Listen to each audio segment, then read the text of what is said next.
Gente, agora eu pergunto a vocês. Jesus tinha a obrigação de multiplicar aqueles pães? Não. Dar àqueles homens o que comer? Também não. Não. Claro que não. Eles nem pediram, né? Eles poderiam ter levado já. Eles poderiam ter Eles levado, e eram levaram. muitos homens, gente. Jesus tinha saído, se retirado, e eles foram atrás de Jesus. Jesus não tinha obrigação.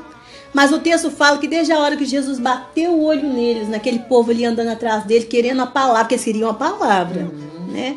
Jesus teve compaixão daquele povo. Na verdade, eles eram ovelhas sem pastor. Isso, e Jesus teve compaixão deles. Sabe, teve bondade para com eles. Então Jesus deu a eles não só o alimento espiritual, mas como alimento físico. Isso, é. Porque, gente, você acha que aqueles fariseus que queriam os melhores lugares, aqueles saduceus, os melhores lugares nas sinagogas, os melhores lugares nas casas das pessoas que tinham dinheiro, você acha que eles estavam querendo aquele povo? Eles queriam daqueles povos o pouquinho que eles tinham, porque mesmo eles sendo pobres, eles tinham que dar as ofertas no templo, para manter o templo de Israel. Eles tinham que comparecer direitinho. Isso mesmo. Tá? Porque o peso que se punha sobre aqueles que deixavam de dizimar e de ofertar era muito grande, a carga que se punha sobre o povo. Por isso que Jesus diz: vinde sobre mim todos aqueles que estáis cansados e sobrecarregados, e eu vos aliviarei. Entendeu? Verdade. Gente, eles não queriam cuidar do povo, e Jesus teve compaixão, a bondade para aquele povo. E por isso Jesus pegou e deu não só o alimento físico, como o alimento espiritual. Jesus cuidou da causa humanitária. Tanto que os discípulos falaram: poxa, a gente vai pegar o dinheiro todo para comprar esse tanto de pão? Que isso? Que isso, Jesus? É uma coisa absurda que isso que você está querendo. Mas Jesus, sendo 100% homem, 100% Deus, Jesus multiplicou, ele fez um milagre, porque o nosso Deus é o Deus do milagre. Amém. O nosso Deus é o Deus da multiplicação. Amém. Às vezes a pessoa chora, sofre, porque fala: eu tenho tão pouco. Mas ela tem tão pouco porque ela não pegou aquele tão pouco e não colocou ele diante do Senhor. Amém. Verdade. Porque o nosso Deus é o Deus da multiplicação, gente. Ele é o Deus da multiplicação.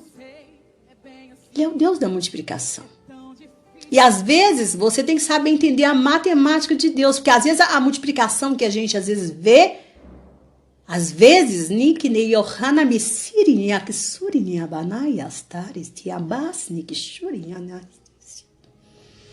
às vezes a gente já acostumou a ter uma balança nos olhos, que a gente, multiplicação pra gente é espécies. É espécies. E não, a multiplicação de Deus é satisfação. É satisfação. Às vezes, a pessoa está querendo comer, ela acha que a multiplicação para ela era poder comer 5 pães de manhã. E a multiplicação de Deus é você comer um pedaço e te satisfazer. Então entenda isto. Pegue o seu pouco, entregue ele nas mãos do Senhor, as mãos de Jesus, para que o Deus da multiplicação te satisfaça, em nome do Senhor Jesus. Amém. Tá?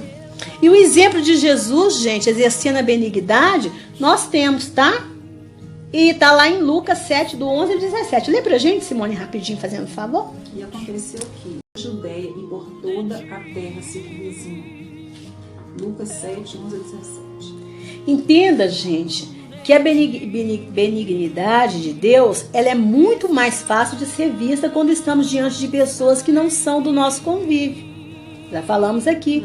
Pessoas que, segundo a sociedade, são inferiores a nós, tá? Pessoas que não nos pedem nada e que às vezes nem merecem aquele ato de bondade que vamos praticar para com elas, tá bom? E veja que essa mulher nem sabia quem era Jesus. Ela não sabia quem era Jesus, tá? Mas ela... Porque quando a gente pede, tá, gente? Quando a gente sabe quem é, a gente pede, não pede? Pede. Corre atrás. Quantas pessoas sabiam quem era Jesus, já começou a correr atrás dele? Jesus, filho de Davi, tenha compaixão de mim. Aquela mulher lá, Ciro Fenícia, já sabia quem ele era, começou lá a gritar e pedir ele: Senhor, né? Mas ela não sabia. Mas Jesus foi movido de íntima compaixão, né, por ela, e agiu de forma voluntária. Ninguém pediu Jesus nada ali não, gente. Mas ele foi e o que ele fez? Ele ressuscitou o filho dessa mulher, né? Ele ressuscitou. E tem gente aí, gente, mas Jesus também não olhou quem era o filho daquela mulher, se ele merecia uma chance de uma nova vida. Jesus não sabia se ele era um bandido, se ele era da turma dos zelotes lá do Barrabás. Jesus não olhou para isso. Quem que ele era? Quem que era aquele rapaz? Jesus não perguntou, não procurou saber, não procurou indagar. Jesus fez o ato de benignidade, exerceu a benignidade e pronto. Às vezes a gente vai fazer bondade, a gente questiona. Mas peraí, o que ela vai fazer com aquele dinheiro? Mas peraí, o que ela vai comprar? Não, mas peraí, aquele dinheiro ela vai usar para outra coisa, vai usar na casa dela. Não.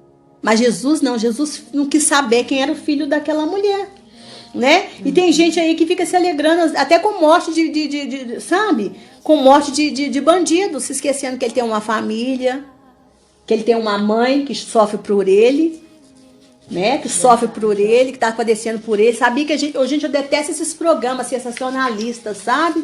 Eu detesto isso, eu acho que isso é uma maldição na vida das pessoas.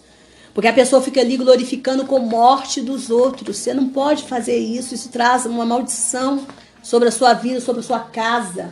Uma maldição espiritual.